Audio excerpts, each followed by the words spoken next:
Good evening, dear participants.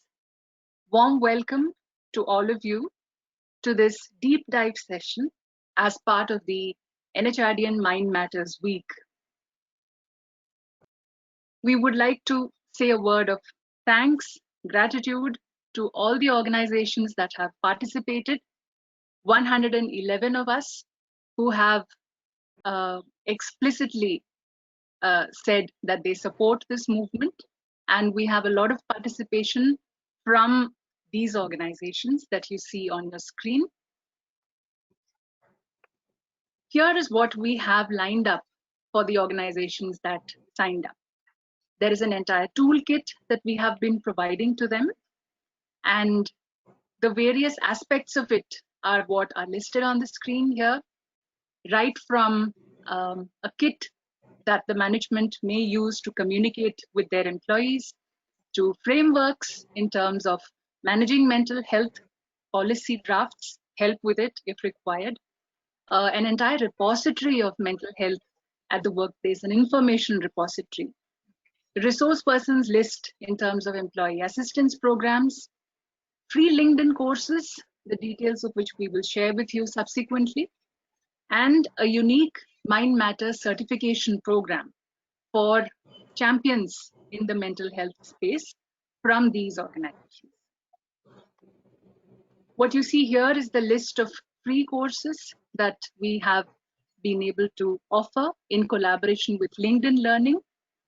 Any of these are available at no additional cost should you wish to enroll for them. Do let us know in case you would like to go through any of these courses. Here is what we have planned as part of the initiative all this week. We are done with 5 sessions as part of this initiative. This is the 6th, which is on gender and sexuality at the workplace. After this, there are various more of personal stories of resilience and fighting against adversity that we have in store for you. We would urge you to register yourself for each of these programs. We will share the link with you as part of the chat box on this platform. A few ground rules for your attention. We would mute all lines throughout the session. Do raise your hand virtually, and we will unmute your line at the end of the session, or do type a question for us in the question window, and we will try and answer these towards the end of the session. We will share feedback forms with you. We urge you to fill these and share these with us because it will help us improve our offerings. And most importantly, do spread the word. The entire objective of this initiative is to make mental awareness, mental health, a movement for which we need your support. Before we begin the actual session for the day and to introduce the speakers, I wish to introduce all of you to Devika Dharmaraj, who is the moderator for today's session. She's been an integral part of the entire initiative right from the conception to execution today. An XLRI pass out of 1992 batch, having close to 3 decades of HR experience across sectors, including not-for-profit organizations. She's currently partner director at Kelsa Solutions. She's an accredited instructor in mental health first aid and also an accredited HR competency assessor. I would hand over to Devika ji to introduce Paras and Anchal, who are our speakers for this session. Over to you, please, Devika ji. Thank you, Nisha. It was a very generous and kind introduction. Okay. I'm really pleased today to have with us Paras Sharma and Anchal Narang, both of whom have spent much of their lives in working with people who have experienced trauma, who require support in the in the queer affirmative space. A little bit about Paras first. He's co-founder and director at The Alternative Story. It's an organization that gives psychological well-being services to both organizations and individuals. While Paras is qualified from the Tata Institute of Social Sciences, and he's a professor currently at Bangalore, in addition to his day job at the Alternative Story. While Paras is here in his capacity of someone who works with people who are adversely impacted by the homophobia and the transphobia and the just the heteronormativity that is like so rampant in our society. He's also worn the hat of an operations manager, and he understands the dynamics of a workplace and the social norms of a corporate workplace. So I'm hoping that Paras, you will bring that bring that to the table when we're talking to people. Yeah. Anchal, also from the Tata Institute of Social Studies. So I wonder if both of you have had an overlap at some point at this. Anchal is a counseling psychologist and founder of another service organization called Another Light Counseling. Yeah, this specializes in, again, issues of trauma, addiction, gender, sexuality. Anchal, I understand you mostly work with adolescents and young adults, and I hope that the younger section of our audience today is listening, and has questions for you, because I find that although things are opening up a little bit in our country now, still the stigma associated with being part of the community is so much that it sort of pushes people to do things that are hurtful or harmful to themselves. Yeah.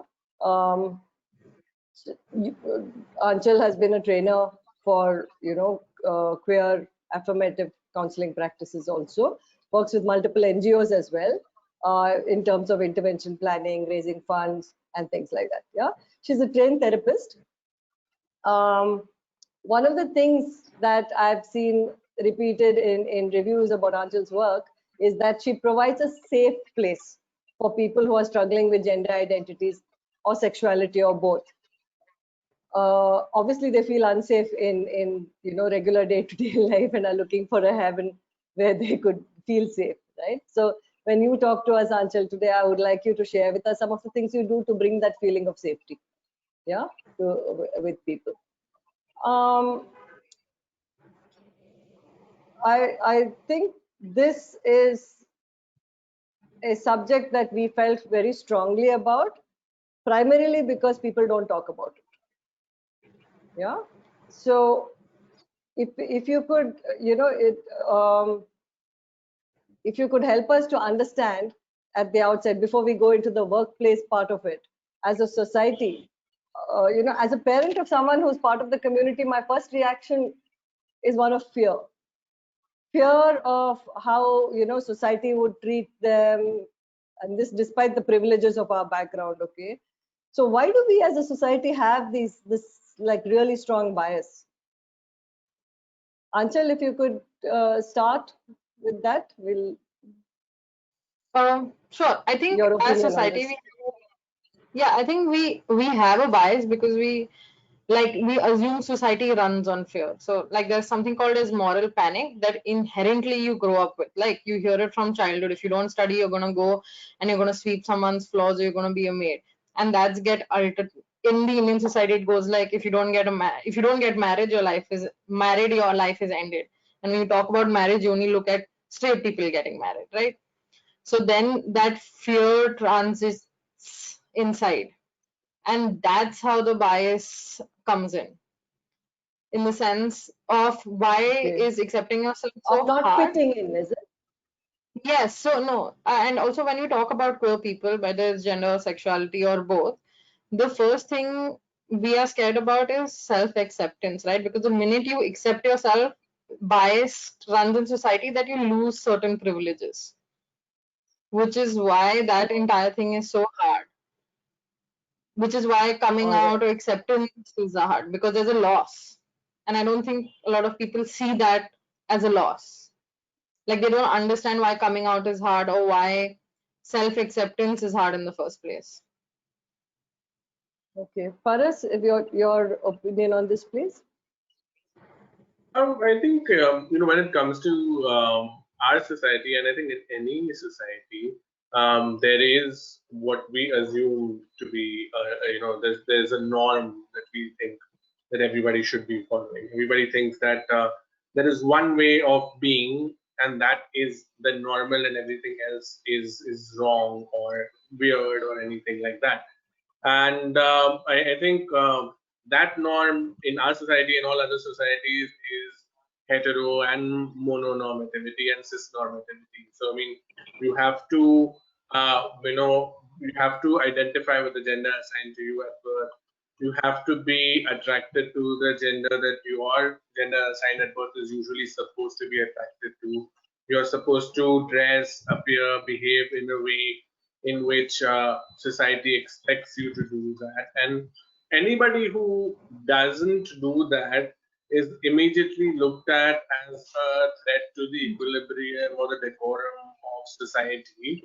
And the approach is not to become inclusive or accepting of somebody, but it is to ridicule them, it is to mock them, it is to even feel threatened by them and use a disproportionate amount of hatred, force, and even violence to not just tell them that this is not okay, but also to make an example of them to other people, to say that, hey, this is the consequence that awaits you if you violate society's certain norms and rules.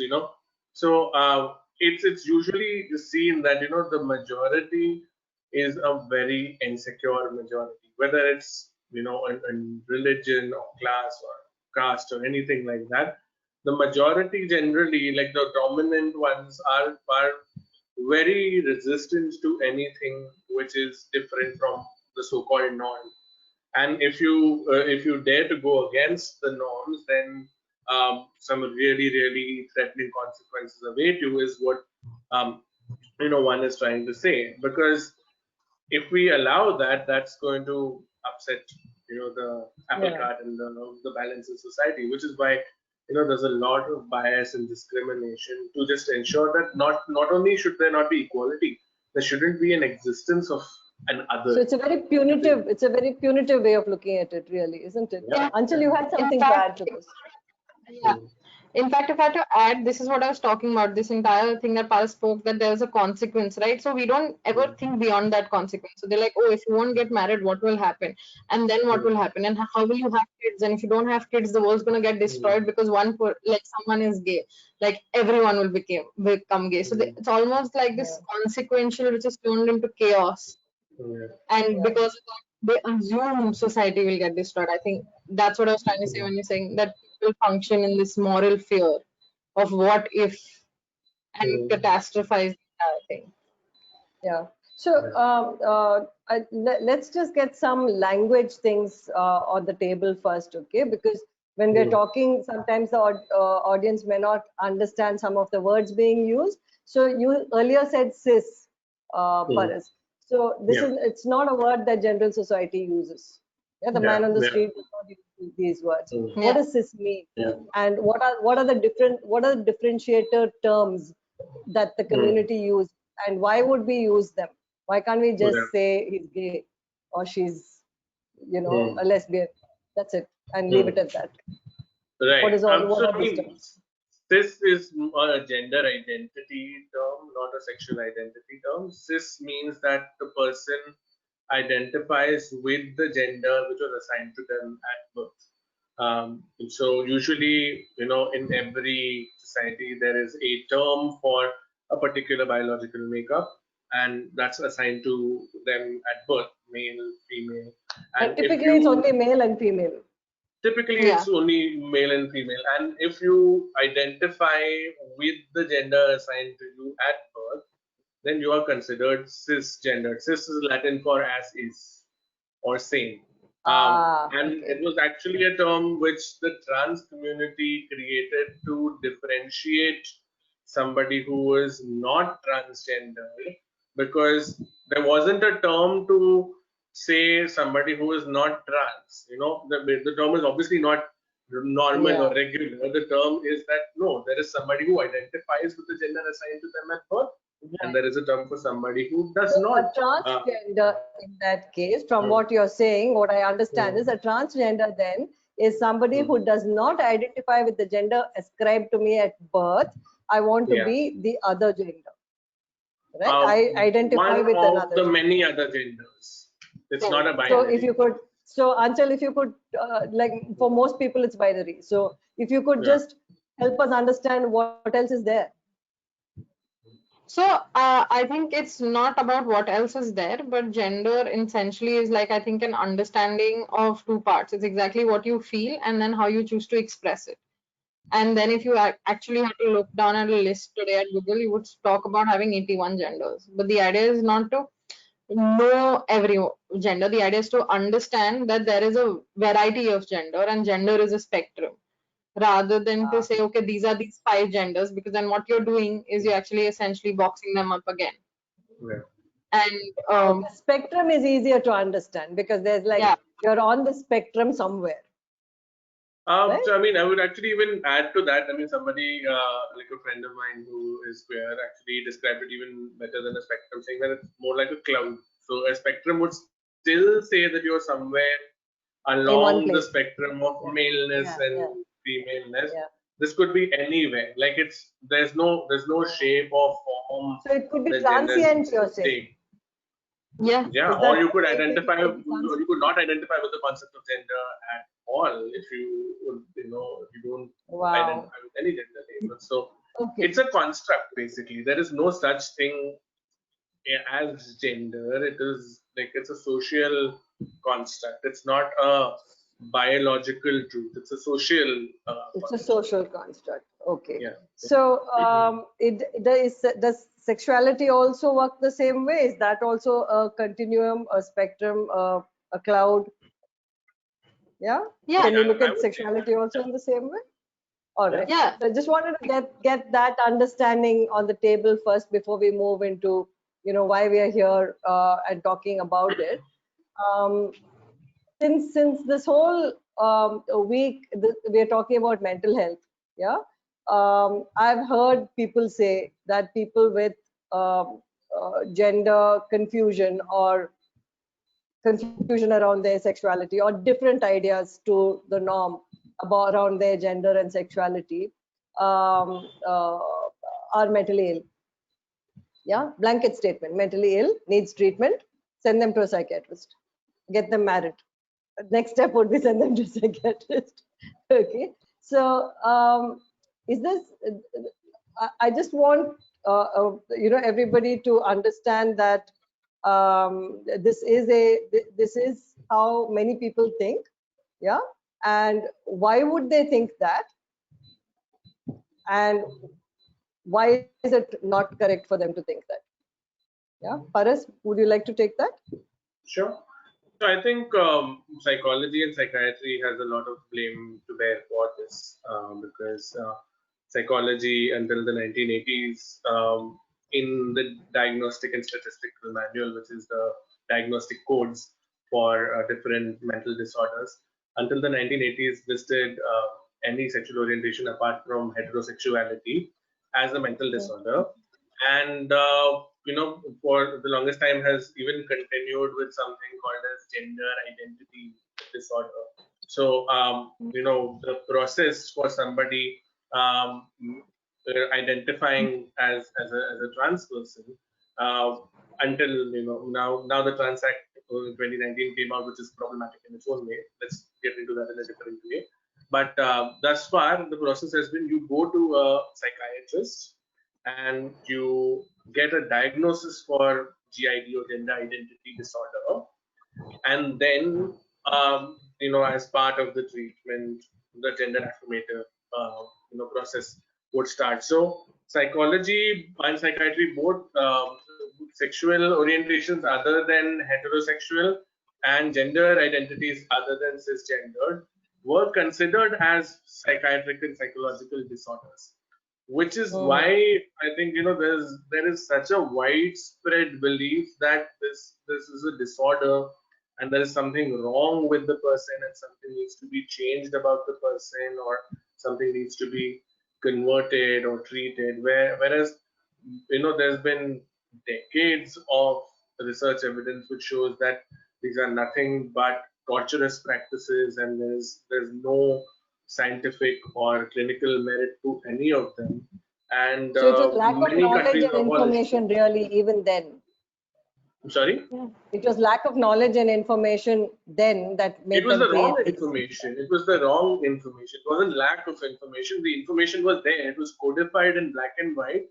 It was mistruths being codified as sacrosanct medical texts and psychological diagnostic texts. That Yeah, this is what it is. There were entire treatments and methods which different practitioners with their own moral and religious views said that should be followed to cure somebody. So I think it's not a case of it's not a case of lack of information. It's the case of misinformation getting validity as scientific literature. And so I think in that's current academia, both of you have are very strong have very strong academic backgrounds. So in current academia, what is it that is being taught to people in the psychiatry and in the psychology fields? Actually, it's really sad. Actually, I think you want to take that? Yeah, sure. Yeah. I was just like, actually, sadly, not much.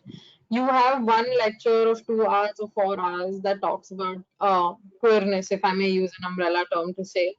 But you aren't actually taught when you. I'm just doing a training with doctors, where you have doctors from 17 states all over India who have never ever interacted with someone who is trans as a patient.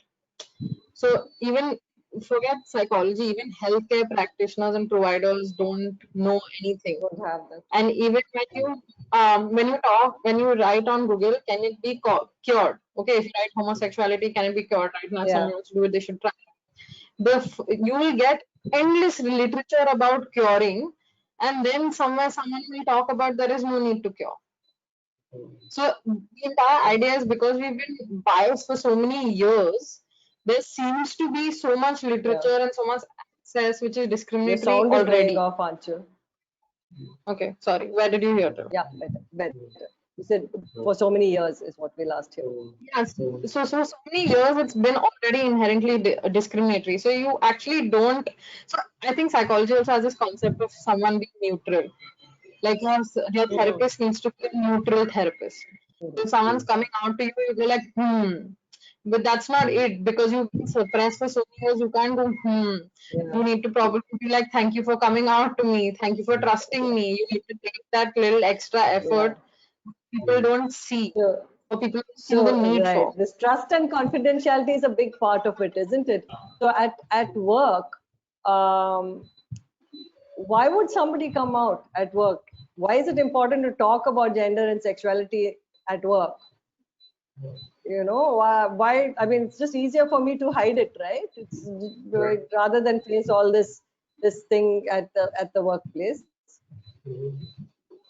But it's so much. Yeah. Sorry. Yeah. Okay, go ahead. No, go ahead. Then I'll add. Okay. So I mean, Anshul, go ahead. Yeah, go ahead. Start with Anshul. I just think that you'd want to tell someone because you spend so many hours of your day at work. Work is connected to where you live, what you do, what parties do you go to, what insurance do you get, what colleagues do you have. So if I don't come out, I will probably live in constant fear, almost fear that someone will find out. Oh my God. What if I have this application on my phone and someone sees a notification from that? It's so much constant fear that how will I not get anxiety, or how will I not feel sad or not feel included? And that's where you get connected to mental health concerns, right? You will look at this person, be like, yeah, they're constantly on guard, they're restless, they're on a watch. Then you'll be like, oh, anxiety disorder.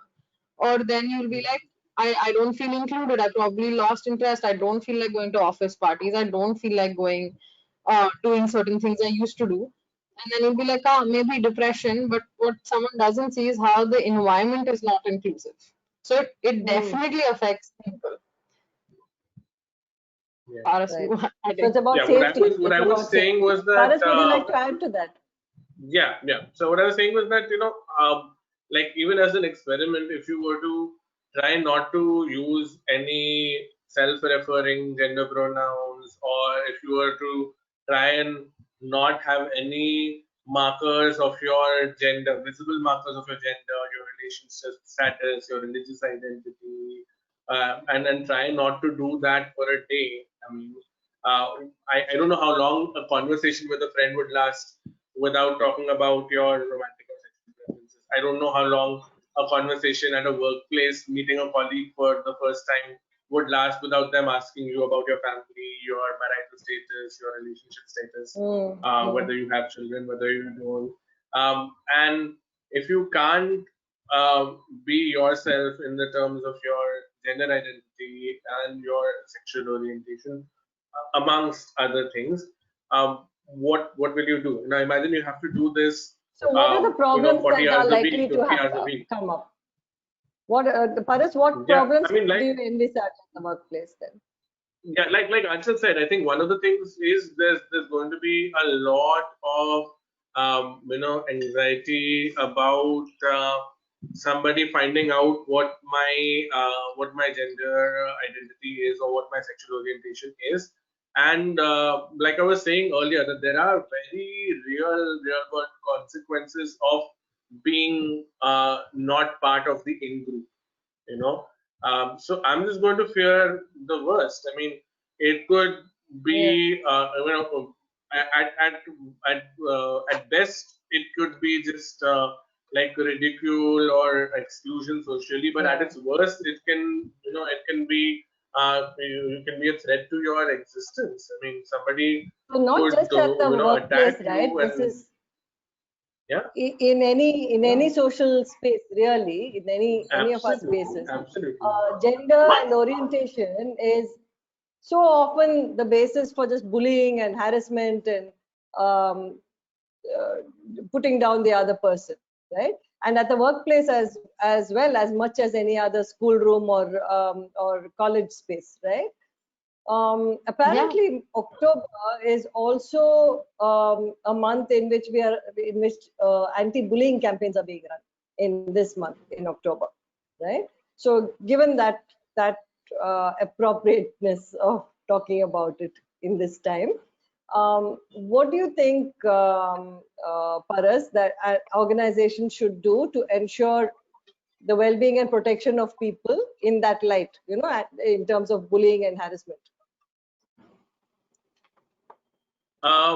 So I think most of the time organizations don't really have a stringent code of conduct or a code of conduct at all. You know, it's just a very like unspoken thing that, hey, be nice to everyone. You know, so I think one of the very clear things has to be that there has to be an anti-discrimination and a hate speech policy. In the organization. There has to be an anti-discrimination and a hate speech policy at the workplace. There's already anti-ragging and anti-bullying codified policies which are supposed to be prominently displayed and applied at every educational institution. But workplaces are not mandated to have an anti-harassment, That's anti-discrimination right. And even if policy they do that have, doesn't apply to sexual harassment at the workplace. correct. And even if they do have policies, having a policy on paper and the reality of how people behave are often very different. Yeah. Right? So, Yeah, but I'm saying at least having a policy starts something. It's a start. Having a policy and showing that the policy is implemented and active, and there is an active committee, and there's an active redressal mechanism, and that there are real world consequences for breaking this policy. That there is a zero tolerance, understanding about the breach of this policy. Is the start of such a thing. Right now, so it starts at the the law top only then, mandates a isn't it? sexual Top harassment at the management. workplace policy. So what I'm saying, yeah, hearing not you just the say top is that it management. starts at the top. Not just at the top. I'm saying that it starts at the government level. Like there has to be a legal mandate to have these policies and real world consequences for companies who don't have these policies and these committees and active and functional. Right now, the government only requires you to have a committee against sexual harassment, but there's no For women. requirement. Yes, for women. Yeah, but there's no anti-harassment policy, and there's no anti-discrimination policy. There's no anti-hate speech policy. On this note, let me take it to Aanchal, because I'll go back to how I introduced you, Aanchal. When people say that you provide a safe space for them to be in, and that's why people in this community gravitate to you for help in that area. What is it that you do, and from that, can we learn what organizations can do to make the space a safe one? Can I answer it in the other way around? So while Paras was speaking, I was also thinking about things. So if I can add on to that and get back to that, would that work? Yeah. So just in general, so when we talk about discrimination at a workplace, everyone sees one type of discrimination is poking fun at them, making jokes at people, so-called bullying, right? That is your more in-your-face discrimination. But there's so many subtle discriminations that no one pays attention to. So something that can just exist can be discriminatory, right? So when you talk about bathrooms, or when you talk about transportation, when you talk about an organization holding a puja and you having to women sit in one line and men sit in one line, and at that point, if you have a trans employee, then you're not actually doing anything. The fact is you're not doing anything, and that's leading to discrimination, right? And I think on paper you'll talk about bullying and you'll talk about violence and hate speech, but no one will pay attention to these subtler forms. It could be as simple as no one's being mean to you, but you're not included to a party. Among your co-workers, you're just not included in that party, and that could be enough for someone to feel lonely. Right. So I think when you're a part of an organization, you need to look at the subtle forms of it. That's true. In fact, when organizations are looking at diversity and inclusion, which is like hot topic right now for in the corporate world. So in those conversations around diversity and inclusion, does in your experience, does gender and sexuality get left out? And yeah, if so, then, one is why should they be included, and two is how do you include these aspects in the workplace? I think why should they be included is the most basic human thing to do. And if you don't see that, that's like a little issue, especially if you're part of the HR team, right? If nothing, I think you should be selfish enough about your company and care about your brand image and include them. And it's very interesting how I say that, because at this point of time, it almost feels like even if you throw some breadcrumbs for the benefit of other people, you're still getting included, right? How the start might be very problematic to be included, but that inclusion start is happening, like Paras said, to have policies. So it just gets left out because no one thinks about it. Everyone thinks of it as a cost rather than a source to connect with your consumers, a source to connect with new talent that will work for you.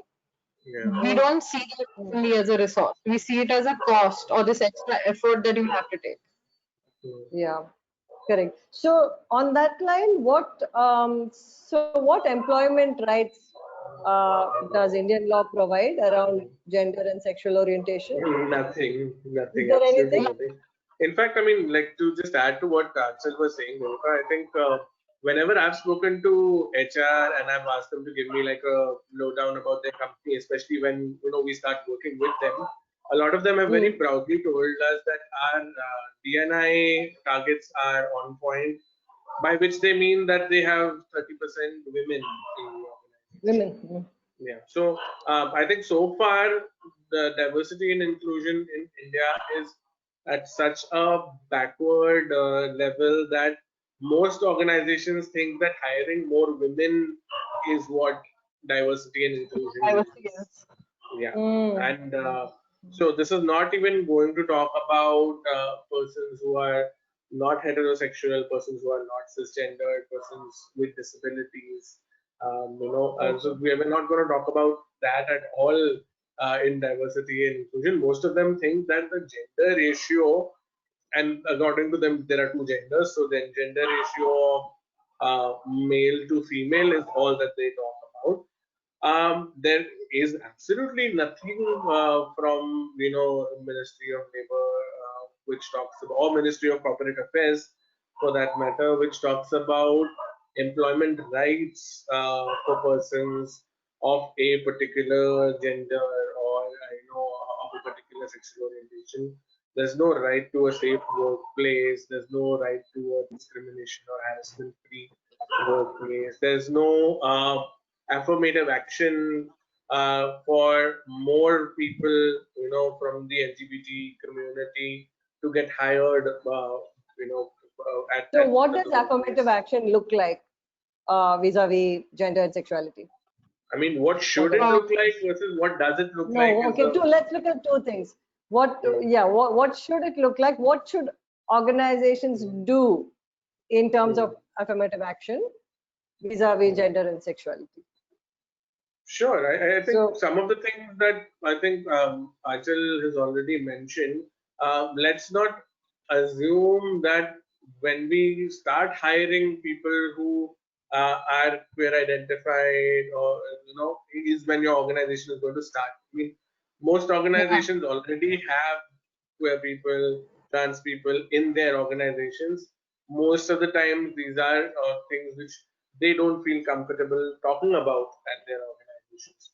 So like Achal said, both overt and subtle, actions have to be taken by the organization. So just like how Achal was saying, that it goes from your dress codes to how your benefits and insurance policies are distributed in the organization, to what you write somebody's name. Can you talk about that just a little more?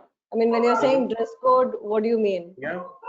Right. So, I mean, most organizations will have a dress code, and there will be a dress code for a male person and a female person, which means you have to choose one of the two genders and then choose to dress as one of those genders.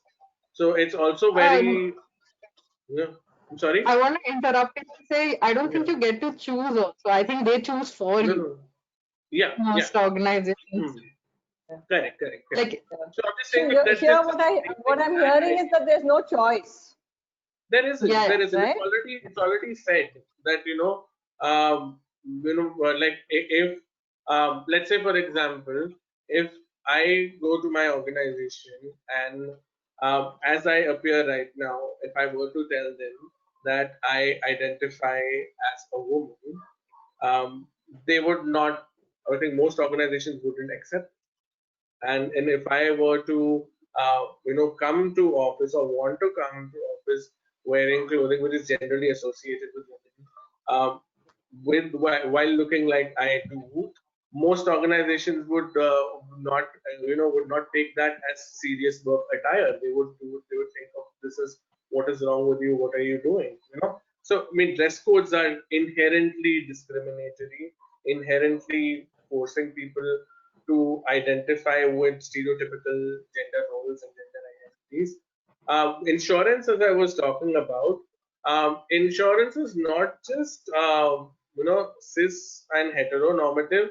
It is also very pro-marriage. So you get to you get to identify who your dependents can be. Your dependents can be either your biological parents or your spouse and your biological children. So if I can't, I can't legally marry my partner, then my partner cannot have the same benefits as somebody's spouse. Right. So that's another thing that is inherently discriminatory. Also, there are a lot of medical procedures, like I was referring to earlier. The process, of the gender affirmation process for somebody who identifies as trans, it would involve hormone replacement therapy, it would involve gender affirmative surgery. Now, these are things that cost money. Most organizations, forget funding it, will not be even willing to give somebody paid time off to get it. For therapy for that. Anshul, you want to add to that? I can. Yeah, so the idea is like a lot of times when I've been speaking, we speak about how a lot of times companies or workplaces see this extra thing to do, right? Added time off or included that in insurance policies. A lot of times it's not the added extra, but how you can innovate in itself with your existing structures also, rather than seeing that as a chore. So for example, very simple thing would be like if you already have a person with disabilities restroom, would you be able to convert that into a neutral restroom? Would you be able to, something as simple as when you go to a college to recruit someone, would you put out saying that your company is diverse and you have policies on board? That one slide for 1 minute would get you a lot of queer students to apply for those jobs. Then not. Do you participate in job fairs like RISE that are specifically held for companies to employ queer people? Do you have a lot of companies have libraries, right, where you can borrow certain movies or certain books? Do you have queer books? Do you have queer movies? So it's even in the subtler things, right? So okay, or what can you do? So when we talk even about insurance, if you, like I think I said this at some point, if you have like 5,000 employees and you have 20 trans people, you're going on to an insurer, you can easily strong arm them to say, hey, I get you 5,000 accounts in a year. Are you telling me you cannot cover surgery for these 20 extra people? I don't know which insurance company wouldn't do that, because that That's a scare of great losing point. that Yeah. money, companies will agree, right? Yeah. And So one example that comes to mind, I think what Rachel was saying about existing resources, you don't even have to do anything. I think one example that I remember from a session that I attended was that all of us have gender neutral bathrooms at home. You know, those of us who have bathrooms at home, all of us have gender neutral bathrooms at home. It's only when it comes to public spaces that we feel the need to assign a gender to a bathroom. You know, and that's such a bizarre concept. If we were to have gender neutral bathrooms at work, what would change? I understand that, of course, there needs to be more like there has to be cordoned off spaces for, let's say, if people need to breastfeed or if people need to change a sanitary pad or a tampon, and I understand that there should be cordoned off spaces for that, but I'm just saying that apart, the concept of a gendered bathroom is not something Yeah. that is essential to social order. I mean, it's just something that was arbitrarily created and we just follow it. I mean, we don't feel the need to follow it at home. We don't feel the need to That's follow true. it at hotels, but we feel the need to follow it. I mean, hotels like in a hotel room, not in a restaurant. Restaurants will still have Yeah. those, but we feel the need to follow it in public spaces, which I don't understand. So there are ways in which you can already just do that, and Achal also I think correctly mentioned that it's not necessarily an investment. It's just a matter of most of the time it's a matter of will. It's not a matter of investment. It's a matter of will. That's a big one, actually. Matter of will means that the organization has to want to do it, yeah, and not do it only because it is mandated by an outside agency, right? And it means that every employee in that organization has to have the information or the education really around this space, because they have not had it before and they're coming into it with ignorance. So how do you provide that information? How do organizations do that on a large scale? I think what you added was very interesting right now, saying that every employee should have that information. You know, we very often only educate people who are at a senior level, who make the policies, who do the stuff. So you can hire anybody, and what if your security guard or your receptionist or someone else is discriminatory in different ways and you don't even know about it? So I think when you talk about conducting trainings shouldn't be just conducted for top management. In fact, I think so much more training should be just conducted for people who aren't top management, who probably interact with people on a daily basis. Yeah. So the pain points are coming from my day-to-day interactions, not from up there. Yeah. I mean, in fact, it's the So are opposite. there Most of the are there time, such the people at the bottom of the rung do get the sensitization. It's the top management which we assume is already, sensitized and already very fair and already very Yeah. sophisticated. So that's usually So the. are they services in India that would provide such inputs at a large scale, or is it all just individual contributors that are doing this in the country? I would I say think more there or are less few. it is individuals. Yeah. Yeah. Yeah. Okay. Anshul, agree with that? It's all individual. Yeah, Or mostly it's individual organizations run by queer individuals people. themselves, which then branch out into doing this for organizations. So it's a very personal thing then. It's not Yeah, like yeah, not just a societal thing. It's a personal journey that people are on. yeah. Which is also So like how does a one do term for this this, right? societal change? How does societal change happen in this? When other people also start doing it. Yeah. Other Yeah. people also start doing it. All Because when you right. talk about, like, see, we only spoke about queer people doing it, right? Or someone directly related to a queer person doing it, right? So that's something that we generally call as queer labor. Like it is on the person to educate the rest of the world. It starts to happen when you, maybe after getting educated, also pick up and try to educate other people about it. Okay. I mean, I think one of the things that I want to add on to that, Revika, is that so I've worked in the EAP space, and we spoke at the start of the session about how we are creating a directory of EAPs. I've worked at a couple of these EAPs.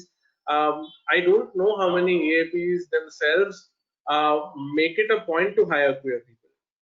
And when you have queer people or trans people, I don't know how many of them would be comfortable with queer people or trans people not dressing up in hetero and cis-normative ways.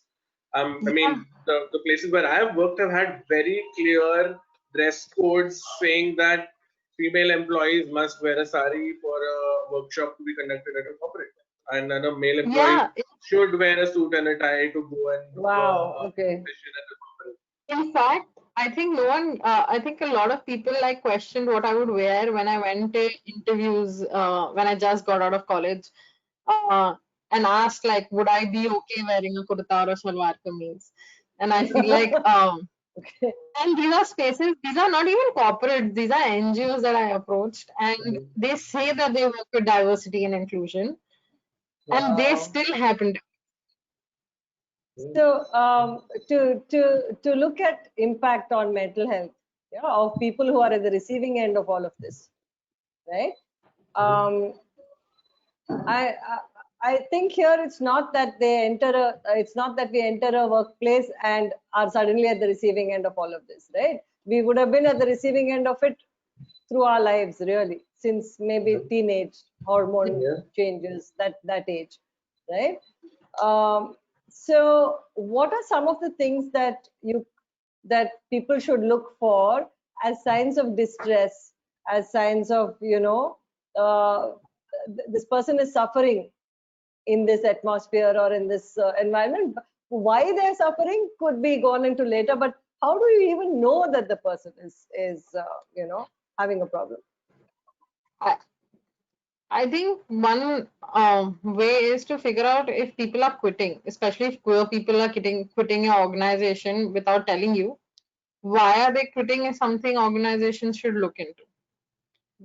Because very often than not, it's the invisibleness of discrimination that probably is pushing them to quit. But if you're still in the organization, you would want to look out for whether they would show up at social events.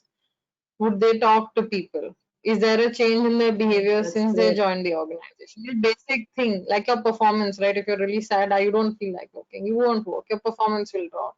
I think that's the only time I think people care about this stuff anyway. So that's like, I think one really good indicator Which to is look why I at. want to hear the other indicators that you're talking about, not turning up at social events and things like that are good indicators that we don't think about. Yeah, So, not even it's useful. trusting your organization in terms of who's your emergency contact. how many off days do you take in? Do you try to come in late to work? Do you have, how much extra work are you willing to pick up? Do you see that you have a future in this organization? Do you see that you have a future in itself? I'll only work hard at a job if I think I'll live for the next 5 years. Now, why will I work? Wow, that's big. So how would so we're talking of, when we talk of allyship, of being an ally, of showing support, of saying that we don't see you as different, we don't see you as the other. Yeah. Are there specific things that one can say and do to demonstrate that support in an organization? Yeah. What are those things that one can say and do? Can I add to that? Yeah. So I think one of the things, one of the best ways to show that you're an ally is to talk about issues that affect people that are not part of your in-group, to your in-group. Like, so if I am somebody who is cis, then I should talk to my other cis friends about what being a good ally means, or how I can make this space much more comfortable for somebody who isn't cis. Earlier when Asha was talking about how it's not necessary to spend a lot of money, you see a lot of organizations will spend money on rainbow packaging of their products, but they will not actually have a conversation with their cis het employees to sensitize them. They will not put out an ad which specifically wants to hire a queer employee. Or not put out that one line which says. I've not seen any. I've seen ones which prefer women preferred for this role, or men preferred for this role, but yeah. So I think allyship is one where I would definitely say that being a good ally would mean you don't speak for somebody from the community. You let somebody from the LGBT community speak for themselves. You speak to your cohort. You speak to your peers, and you. But why will I take that? Why will I take that extra? It's an effort, right? I'm bringing up subjects that they are not comfortable with. Right, but then that's what I'm saying. That being a good ally means redistribution of power and privilege. You can't like me being a good ally doesn't mean me as a straight person being part of queer spaces and being known as this fantastic person. That's not allyship. Allyship is what am I doing to make my space, or the space which people don't have access to, accessible for.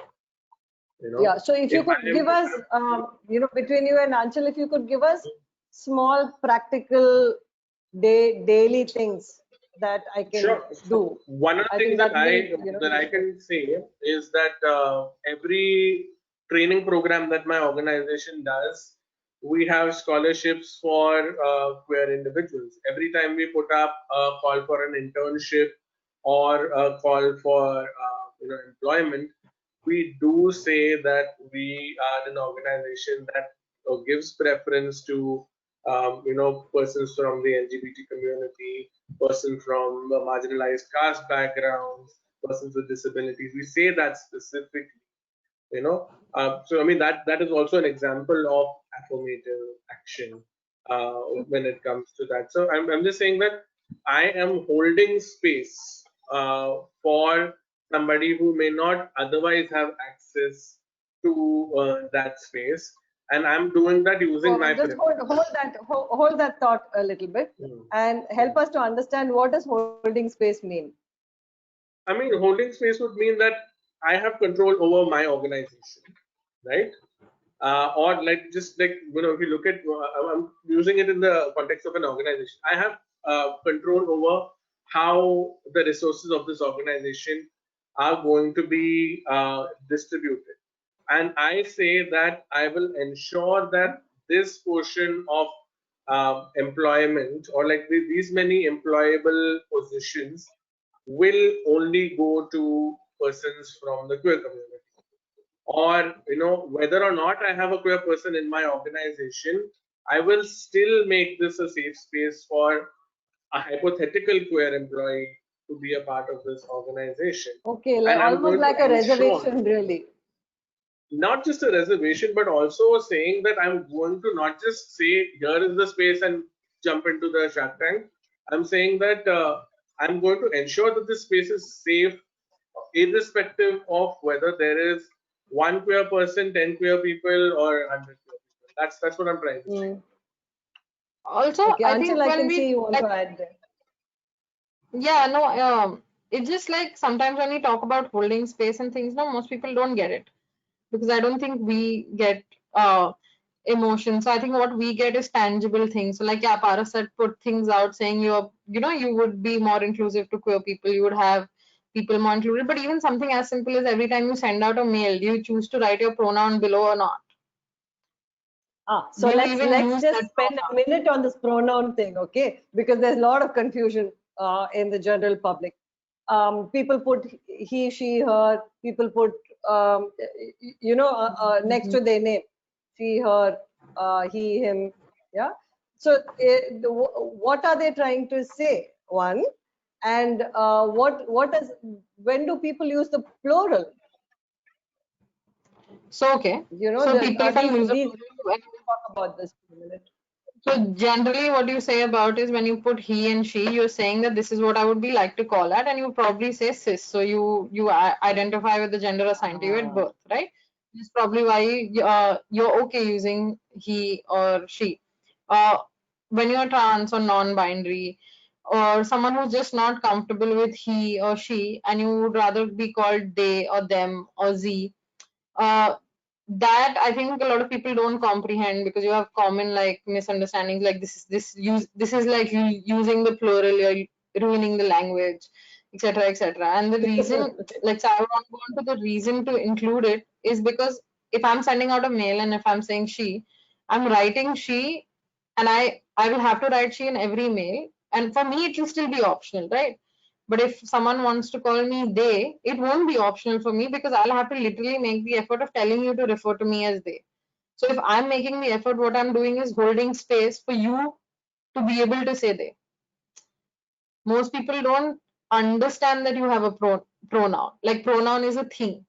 Yeah. It's taken for granted. Matlab, that would be only she or that would be only he. That is just taken for granted. That's not something you ask someone. So number People don't one think that question pronouns are will be, self-determined. when will People I think be a that they? pronouns are socially determined. Yeah, help us understand, when will I be a they?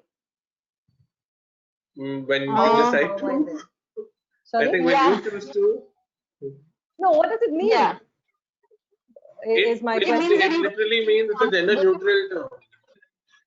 Yeah, and you probably Okay. don't feel comfortable being either being in the box of she or he. So it's neutral in the sense that you probably either don't regard gender as a concept, or you choose to use that because you feel that's more like you rather than she or he. It's a very Yeah. personal thing. It's actually a very Yeah. So bizarre for thing. So if you look example, at Indic languages, if you look at Indian languages, there is always a third person gender neutral pronoun, Oh. which is quite often used as an honorific, like Hmm. unka, ve, Right. wo in In Hindi, the third person, yeah. which is supposed to be a respected third person honorific title sometimes which is used. So I mean, especially when people do this in India, when a lot of our mother tongues already have these terms, I find it a little bizarre because it's not that Indians have not been using gender neutral pronouns to refer to Hmm. gendered people. I think it's just that people don't know when to use it for another person. You know, yeah. should I use it? When do I use it? Also, people are scared. I think whenever I speak to this about people, people are scared because people are scared. What if I ask someone what is your preferred pronoun and that person doesn't understand? So doesn't understand, that's better. But if it's someone understands, you're making their day for them. And I think that's what people don't understand. So even when I forgot I was gonna say something, but then I forgot. Okay. That is also a way of holding space, isn't it? Of Yeah. Yeah. just asking that question. And you not being able to ask that question is just being fearful of what the person in front of you is going to think. Even, no? Ignorant even. Yeah. I mean, you just don't know. Right. Yeah. So No, where I think that is one more thing that I think Axel said, which is very important, is when you don't identify your gender and your sexuality, especially like, you know, if I go into a space and I don't say I'm a cis Savarna man, you know, which I am. So I'm saying if I don't identify as that, uh, I'm also just saying that, you know what, I'm not, I don't feel the need to talk about it that much, because you know but when you actually say that this is my gender identity, these are my pronouns, this is my caste location, this is my sexual orientation, it opens up the possibility for others to talk about, you know, their locations as well. Okay. Also, if I may just add a simple way to understand that, if I had to call a man madam, he would get irritated with me. Yes. Right? And he would get pissed Yes. off because he would probably want to be called madam. And that's exactly what Correct. you're doing when you're not using the right pronoun. Because it's almost an insult, very right? simply put. Thank you. Yeah, got it. That's very simply put. I want to bring, if both of you, with your permission, I want to shift the topic a little bit to something a little more disturbing. There are the statistics show that the number of suicides or critical self-harm data that is out there. There is a very high percentage of people from the LGBT community, right? Yeah. So there is an obvious link to unhappiness, distress, mental health fragility, so to speak, right? That connect is it's obvious from the data, right? So if you could talk about the information you have, or the data you have, or the both from the data point of view and the softer societal what society should do point of view. So can I answer this? Yes, please, Anju. Go ahead. Okay. So from the data point of view, if you look at different researches, and the most recent one being, I think, in 2014 or 2015, you speak about a cis het person, so basically a straight person who identifies the gender given to them at birth, more likely to commit suicide is 1%. When you look at a gay person or a lesbian woman, they're likely to commit suicide at 4 times or 4%. And when you look at a trans person, they're 8 times more likely to commit suicide. Now, it's very interesting, just because someone is trans or someone is queer, they don't just feel suicidal, right? It's not like a correlation. Okay, oh, you're trans, so you're going to have more mental health problems, or you're going to try to kill yourself or be suicidal, right? It is how systems and society is geared that makes you want to kill yourself, right? If my entire day, just a normal day, I need to think at every step what to write on a form, what to wear, how to protect myself, how to ensure not to get beaten up, how to ensure my safety, how not to get teased, how not to get noticed, I'm obviously going to have anxiety. And anxiety is just the least of one of the things that I'll have. So at the end of the day, I'm probably going to see no hope. I've had so many people come into me and talk about being queer and not being able to do a profession that they like, or wondering whether they can still continue with the profession that they want to, because this person is a gay man and he wants to become a doctor and eventually get into politics. He wonders whether that'll even work, right? So the possibility of life when you talk to a queer person is lesser. So if you talk to queer people, and I work with a lot of young adults, most queer people don't talk about living beyond 25 or 30. They articulate this. Yes, and they articulate it, and some people who don't articulate it show it. Like, they will not care. You will see self-harm behaviors in the so-called self-harm behavior, and most people articulate it. Because what happens at 25 or 30 in Indian culture, you get married. For a queer person to see possibility of life and hope becomes very difficult, Because what are you in Indian society if you do not have a marriage or family, right? So that hope that I can still have a life and have an example of that isn't there. So if you bring it back to companies also and workplaces, do you have a queer person who is openly out, who is older, who actually younger people can look up to? Wow.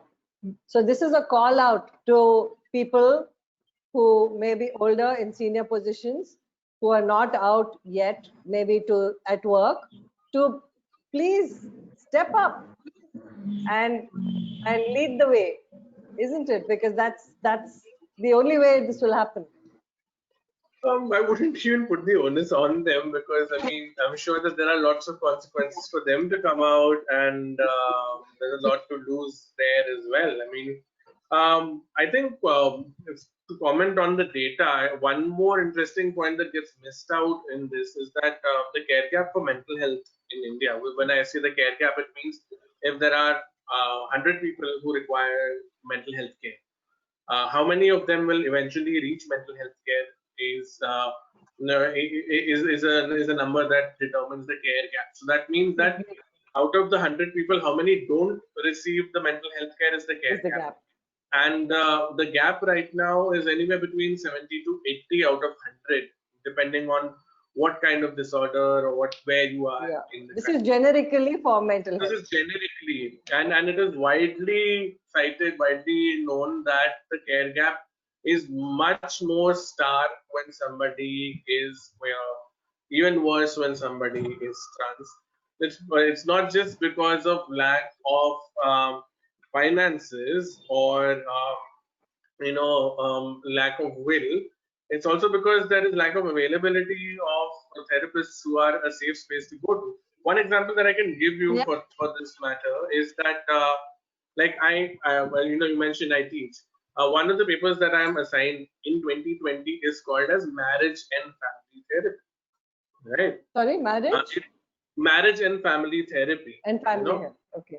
I mean, I'm just saying that it essentially is talking about conjoint counseling with dyads, triads, and entire family cohorts.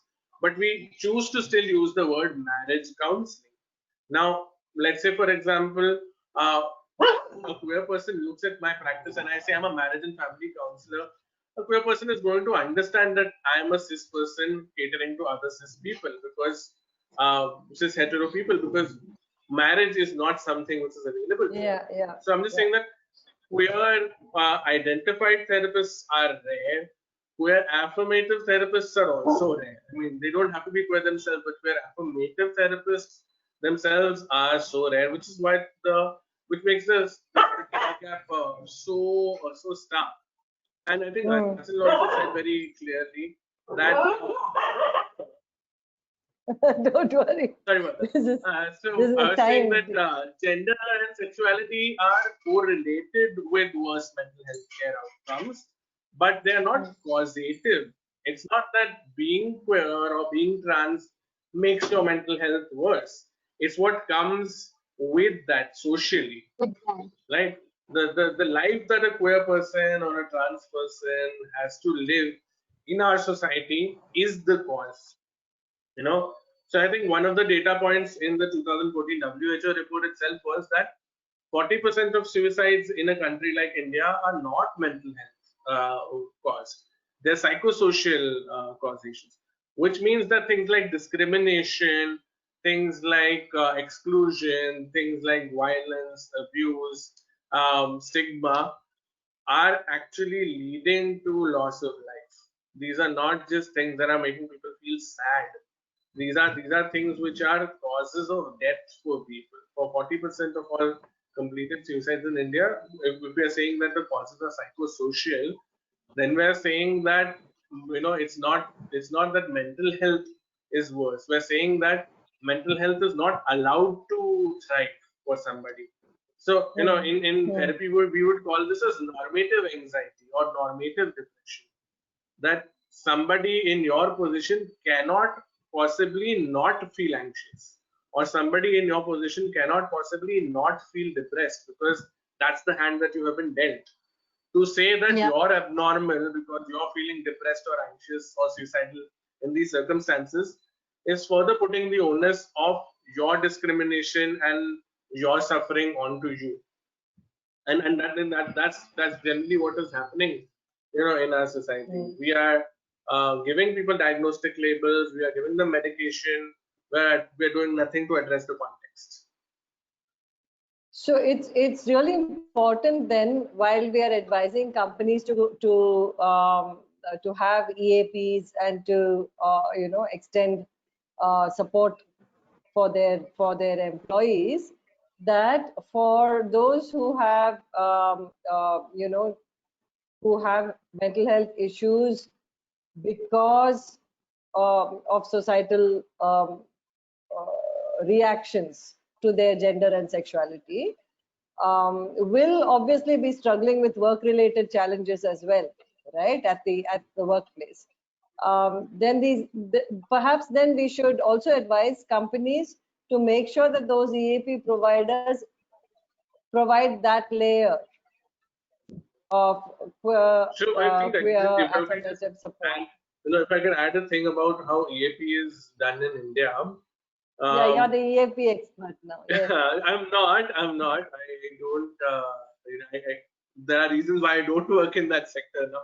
But I think one of the reasons for that is because EAPs are primarily focused on suicide prevention, right? I've rarely seen an EAP which talks about not like firstly not creating an environment where somebody feels suicide. Most EAPs are used as an insurance by the company to ensure that there are no completed suicides on campus. Simple as that. And I've seen EAPs give guarantees to companies saying 0 suicides, guaranteed, and things like that. I think if organizations are hiring EAPs, I think we need to understand that EAPs are not like silver bullets. EAPs are organizations themselves. As organizations, are they any more queer affirmative than your own organization is going to reflect what they're going to do for a queer person? I mean, how many EAPs themselves are queer affirmative is a question to ask before you hire an EAP. Is the EAP provider queer affirmative? If they are queer affirmative, then they're going to be able to do that for you. If they themselves are cishet, that's a layer that they need to think about. Yeah. Yeah. Certainly. Yeah. Okay. So like I've seen that just to add that one last point, I've seen that EAPs often will say this service is open to employees and their dependents, and the definition of dependent is once again biological parents and maternity partners. So if I have a partner who's who's part of the community, the LGBT community, then they're not covered under this, is it? They're not. Most of the time they're not. Most places they are. Just insurance, it's all this as well. Wow. Okay. So starting from being invited for social, when you say with family to company socials, starting from that through to insurance, through to being included for these kind of services and providers. Wow, that's a lot. Even I'm not surprised that the mental health is affected. It's a lot to be afraid of. Yes, Anchal. Yeah. I was saying it's a lot to be afraid of, and I don't think people see mental health of queer people I don't think people see mental health in corporates most of the times, and I think I'm making a statement out of experience. I think it's I'm going to give you a tough. Yeah, it's like I'm going to give you a tough time, and if you break, it's going to be good for your mental health anyway. So I mean, I've heard that so many times. And I've heard like HR colleges talk about that. Like, so yeah, like it's not stress interviews, right? I mean, there are stress interviews at hiring. Yeah, it's like stress. Yeah, it's stress is good for you. Breakdowns are good for you. You become a tough nut. So what most people promote is not addressing our feelings. Forget queerness and how how those emotions work is just generally suppressed. But it's just about the smaller things. I don't think people care about satisfaction or even smaller things. So we spoke about social events and all. How many of us get like free vacations at certain clubs or certain things, right? Who can you take for that vacation?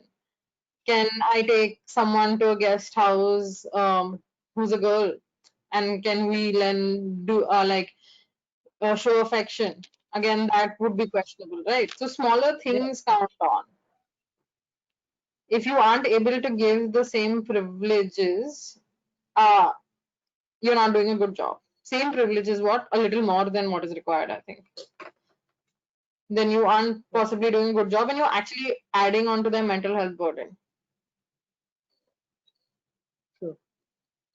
Wow, that's a lot to think about in terms of how much more everybody needs to do to just bring it up to same level, right?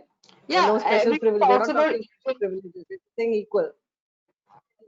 Yeah, no, I disagree. I don't think it needs to be equal also. I think it needs to be a little more than equal because you've been so suppressed that equal is just the bare minimum. And I think as a queer person, you're used to just getting the bare minimum. I feel happy that, oh wow, I'm queer. You're talking to me after I come out. I'm so thankful. Oh Whether my you reacted as God. or whether you reacted as I'm so happy. If you reacted as I'm so happy, that's it. I'm done for the day. Matlab, that's my life's biggest happiness. So again, that's the argument that people need to make, right? It's the same thing when you talk about reservation or we talk about women at higher positions. And then you have that entire way of talking about, no, you're biased towards women.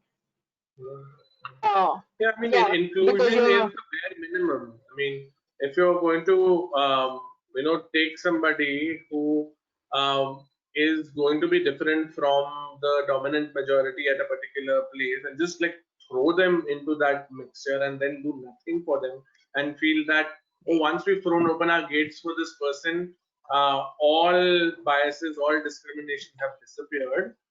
That's one of the biggest misunderstandings ever. This is just no campuses, whether they are academic or professional, are free from bias. I mean, they're all microcosms of the world out there. So to assume that once somebody swipes into your organization, everybody becomes equal is just kidding yourselves. It's just also inclusion is the bare minimum. Yeah, in fact, I'd just like to add this. It's a very funny statement. I don't know if people will understand or if I will do justice to it, but I'm going to try to say it. In fact, being affirmative is actually being partial or discriminatory to people who need it. So you will look at it as, oh, there is discrimination. You are favoring people of a kind.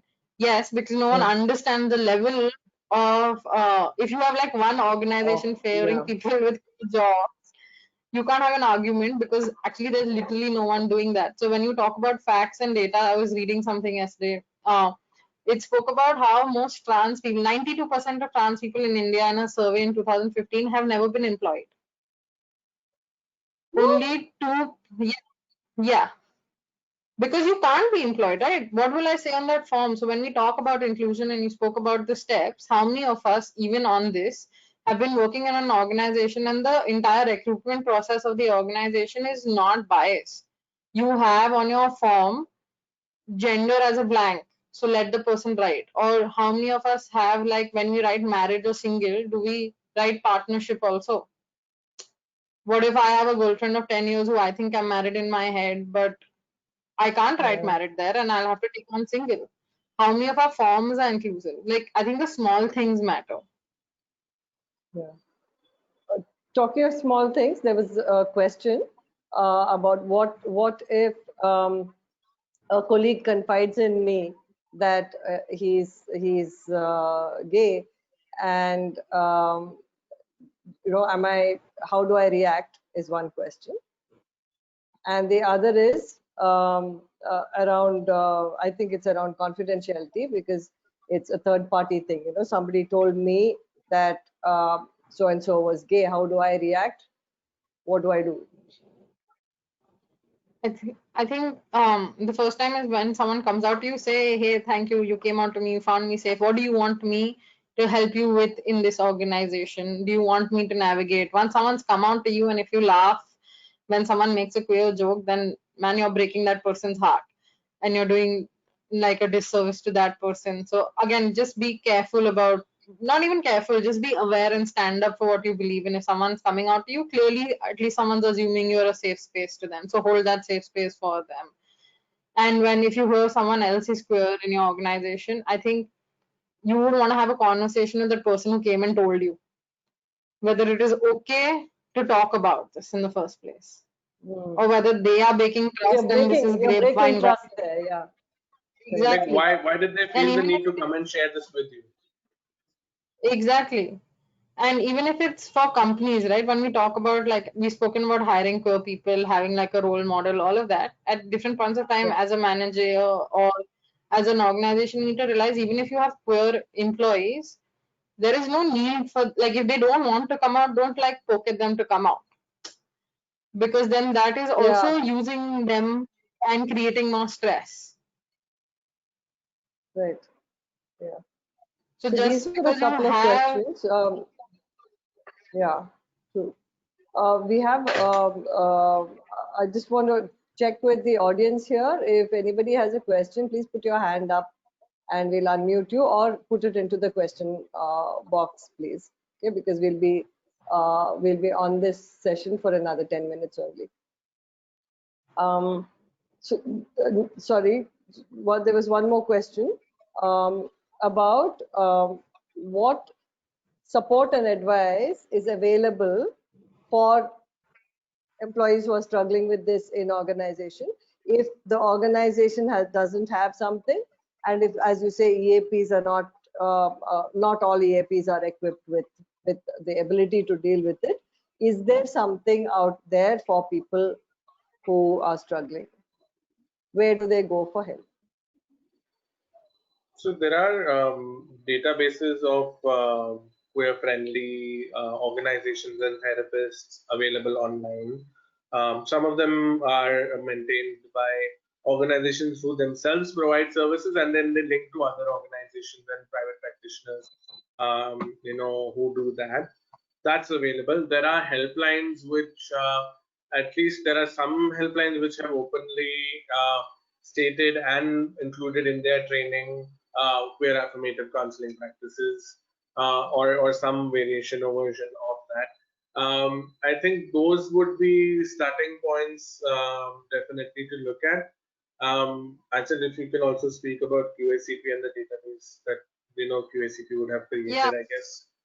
Yeah, what is QACP and how does it impact people? So QACP is co-affirmative counseling practices, and we train we used to I used to be part of it, and they train mental health professionals to be more co-affirmative. The last time I checked, I think we trained 125 mental health professionals. If you go on MHI is the site, so Mariwala Health Initiative. If you go on their site, you have a list of queer practitioners. You have even places like Little Black Book, who's made a list. You have if you are Instagram or LinkedIn, you have the Pink Project, you have Pink List India. They all come up with queer therapists and queer lists. But beyond that, you have, the idea is also to find out organizations that work with queer people, and maybe get in people to do training, get in people to figure out. You have a lot of books. So so Queeristan is a book that talks about how you can be inclusive in the workspace. I think that's a good read for someone who's interested.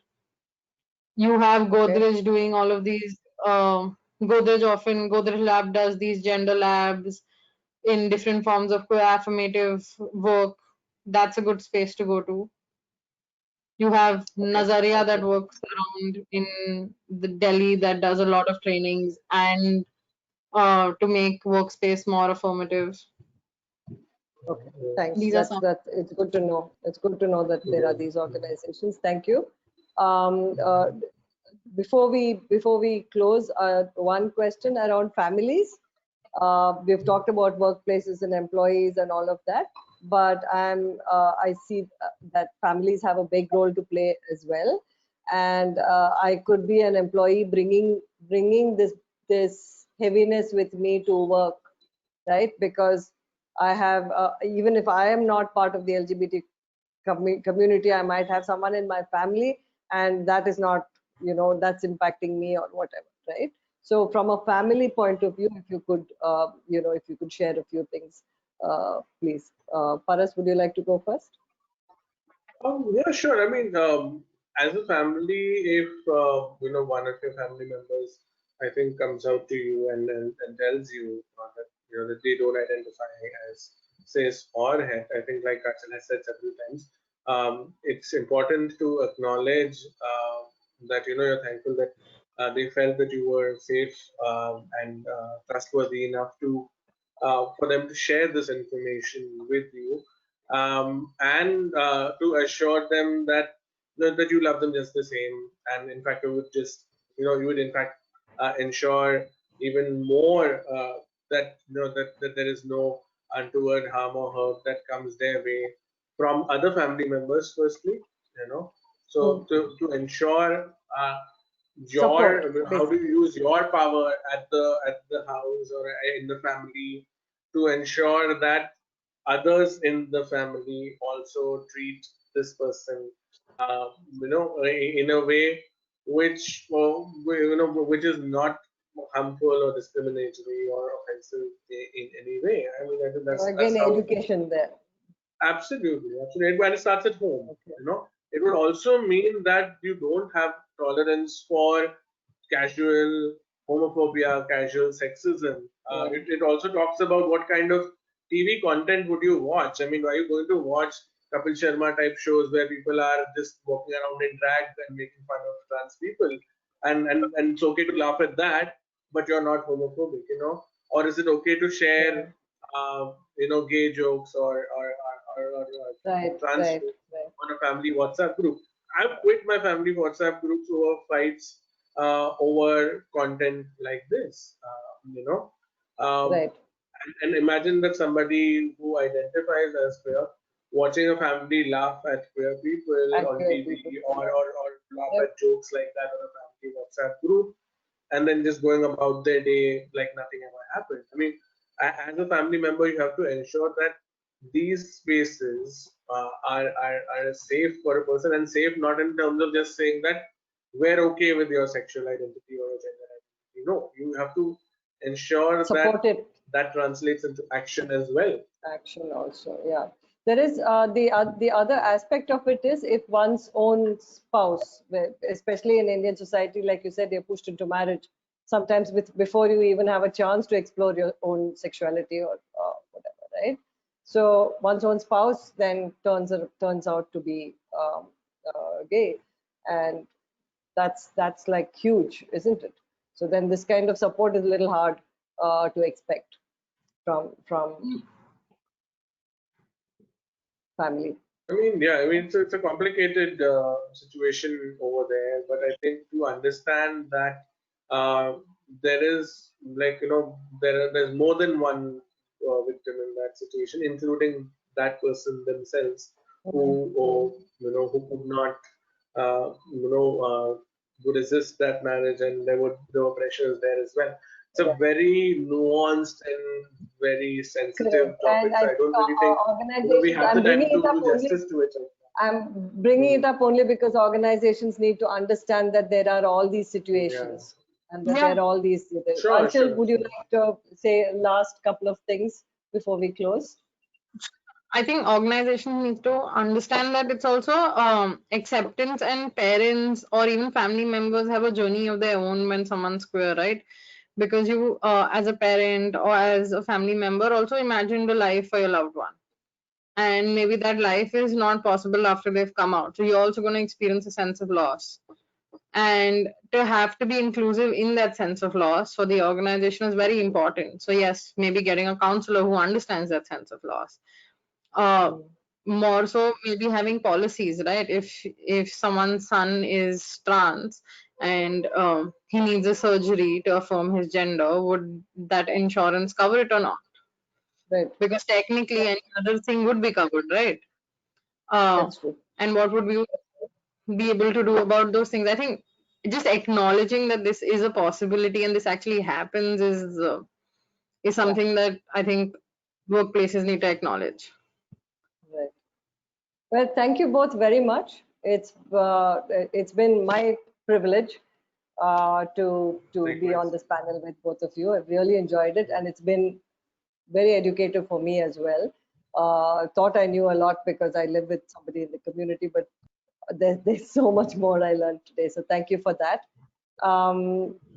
Nisha, is there anything that any questions that I've missed in the box? Or can Sure. we close with this? Yeah, there are a few questions.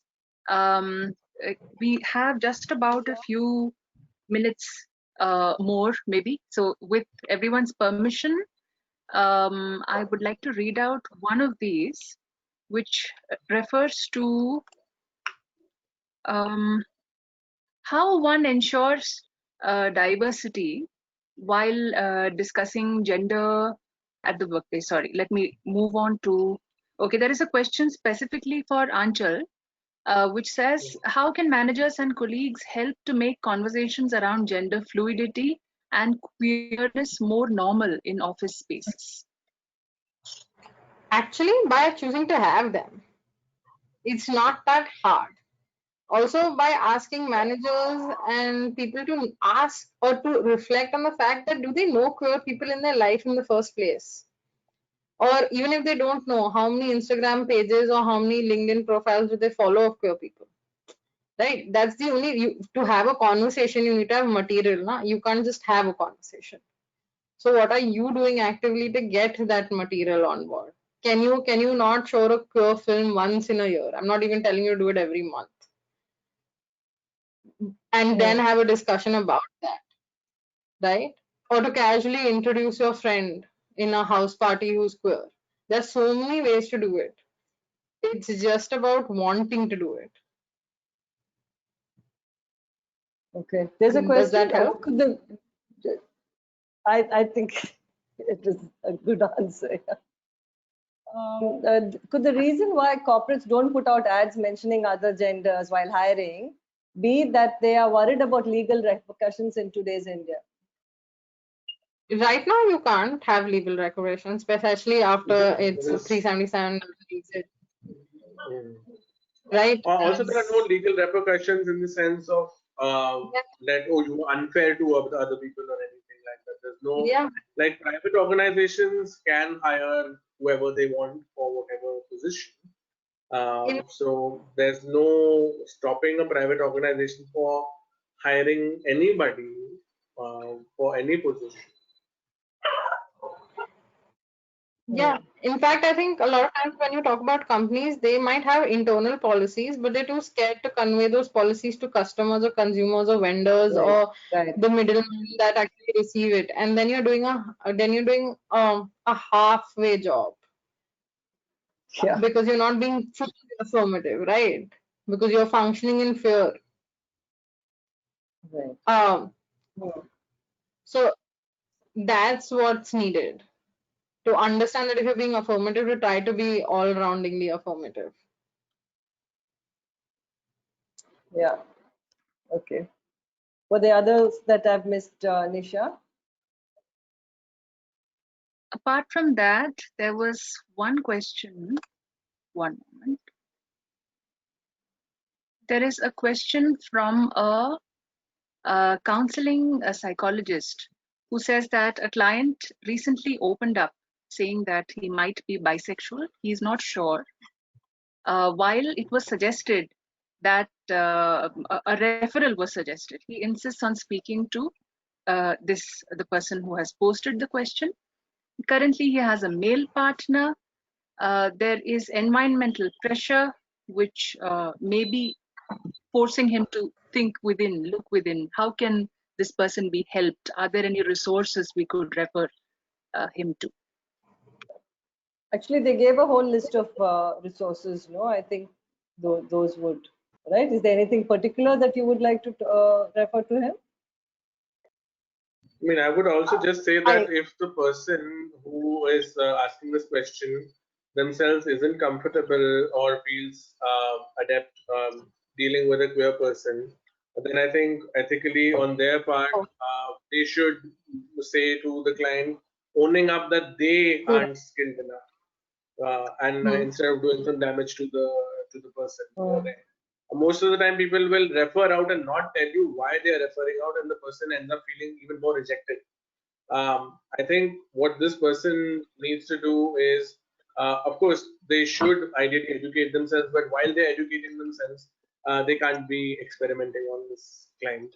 So I think legally and ethically, morally and ethically, I think it would be the right thing for this person to own up to the client why they, need to refer out, and then, after they make that referral, there are lots of training opportunities out there that they can avail to become, more comfortable dealing with clients of different gender and sexual orientations. Yeah, I mean, I think that's what it could be. And apart from that, I mean, a lot of the resources that Anchal mentioned earlier about organizations, they also have a lot of material aimed at clients as well as practitioners, and it's really accessible. I think it's easy to access that material today. Perfect. Also, In fact, this must be nice.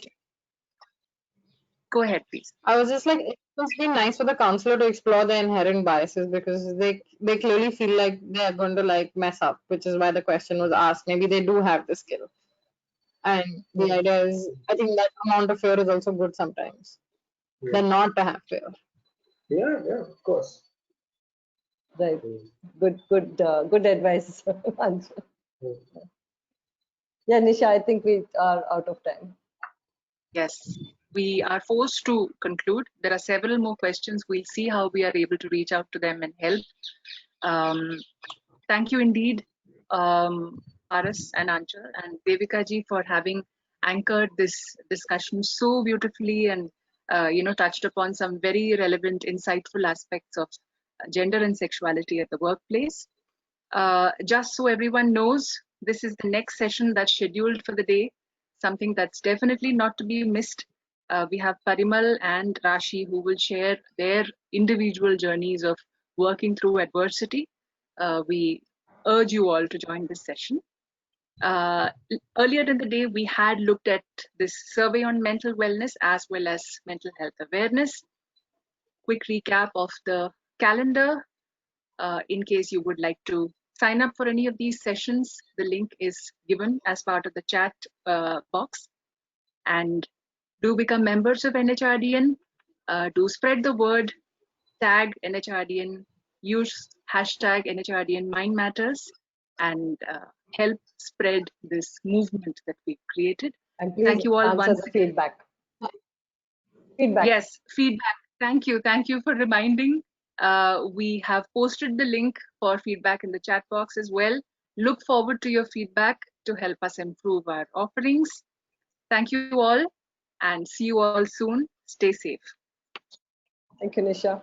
Thanks, Anchal, Prakat, and Paras. Bye. Thank you, Nisha.